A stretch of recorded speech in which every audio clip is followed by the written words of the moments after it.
At Gharana wetland in the Araspura area of district Jammu, bar-headed geese are a regular and striking part of the wintering bird community.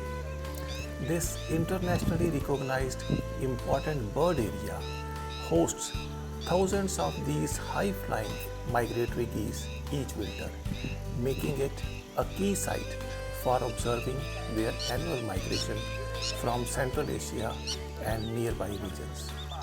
A small number of these geese have been fitted with collars or tags as part of research and monitoring efforts. These tags, often brightly colored with unique identification numbers, are placed by wildlife scientists to study migration pathways and connectivity between breeding areas and wintering sites like Gharana. Sightings of individuals with numbered collars, for example H97, K24, have confirmed movement of tag birds from capture sites in high Himalayas to this wetland in winter. Thank you.